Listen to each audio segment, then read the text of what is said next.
जैसे कि इंडिया में तो इन्वेस्ट हम लोग कर ही रहे हैं, राइट। इंडिया बहुत तेज़ी से ग्रो कर रही है और ऐसे बहुत सारे कंट्री जिस पे डिपेंडेंसी इंडिया की है, राइट। तो जैसे जो इंडिया इंडिया इंडिया से अदर अदर कंट्री को लेते हैं, जैसे कि सुपर पावर जो है, चाइना हो गया, यूएस हो गया, तो इकोनॉमी हमसे कहीं ज़्यादा, हमारी कंट्री से कहीं ज़्यादा स्ट्रांग उनकी कंट्री है, राइट। और वहाँ पे जो टेक कंपनीज हैं, जैसे एप्पल लेते हैं, माइक्रोसॉफ्ट लेते हैं, ऐसी कितनी कंपनीज हैं, एनवीडिया वगैरह हो गया। तो ये लोग बहुत ज़्यादा एक्सप्लोर कर रहे हैं चीज़ों को और बहुत तेज़ी से आगे बढ़ रहे हैं। तो कहीं ना कहीं मन होता है कि इन्वेस्ट तो करना चाहिए यार, ये कंपनी इतनी तेज़ी से बढ़ रही है और उनका एक इतिहास है, राइट।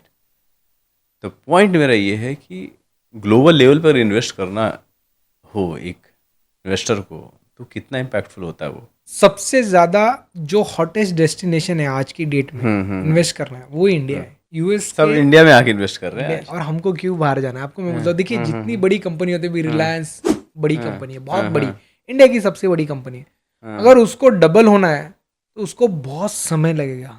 बहुत बड़ी कंपनी है, एग्जाम्पल के लिए 20 लाख करोड़ की कंपनी है, तो उसको 40 लाख करोड़ होना है, मतलब बहुत बड़ा फिगर है। और यही एक 5,000 करोड़ की कंपनी, आईटी की कंपनी, उसको 20-25 हज़ार करोड़ होने में ज़्यादा टाइम समय नहीं लगता, क्योंकि उनके पास बैंडविड्थ बहुत बड़ा है। बहुत ज़्यादा इसीलिए है। हम लोग छोटे कंपनीज में पैसा लगाते हैं। तो जितना बड़ा देश होता है उतनी ग्रोथ छोटी होती है। आज के डेट में यूएस की जीडीपी ग्रोथ कितनी है? 2.53%। चाइना के तो नंबर्स के ऊपर हम लोग भरोसा नहीं कर सकते। तो जितना बड़ा ग्रोथ होती है, जितना बड़ा देश होता है, उतनी ग्रोथ उतनी स्लो हो जाती है।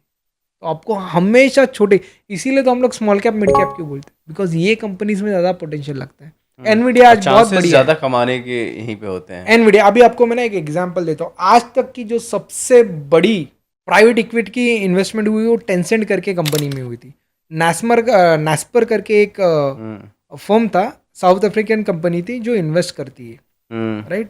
पी इक्विटी है जो कंपनी। तो टेंसेंट वही है जो वी चैट वगैरह, ये इनकी कंपनी है। अच्छा। तो आपको पता नहीं होगा, 2001-2000 के आसपास इन्होंने $33 मिलियन या $35 मिलियन टेंसेंट में इन्वेस्ट करके 46% का स्टेक लिया था।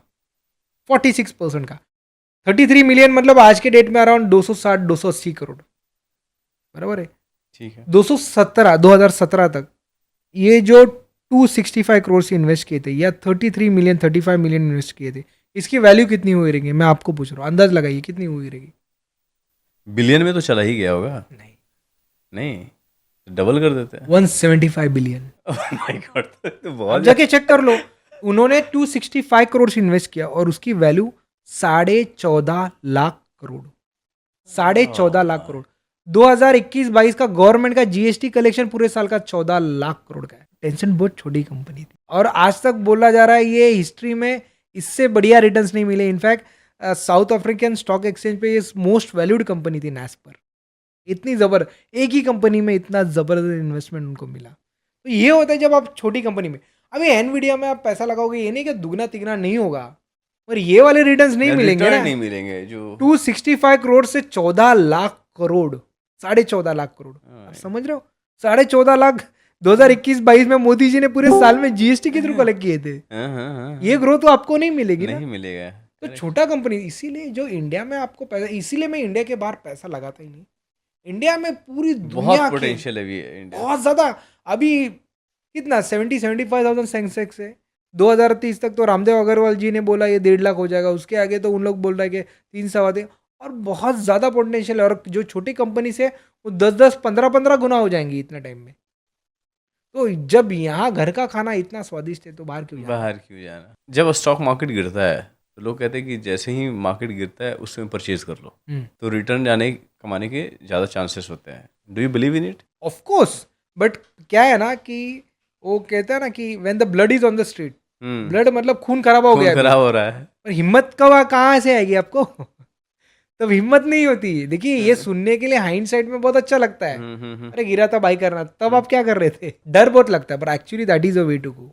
But again provided quality companies में बाई करना है। बहुत एक्चुअली पैसा ना, मंदी में पैसा लगाने से ही पैसा बनता है। इसीलिए तो मैंने कहा एसआईपी आपकी लॉस में रहनी चाहिए। तो वो जब आप मंदी में पैसा लगाते हो तो बड़ा पैसा बनता है, तेजी में छोटा बनता है। मगर लोग वो छोटे पैसे से बहुत खुश हो जाते हैं। असली पैसा कमाना है, मंदी में पैसा लगाओ।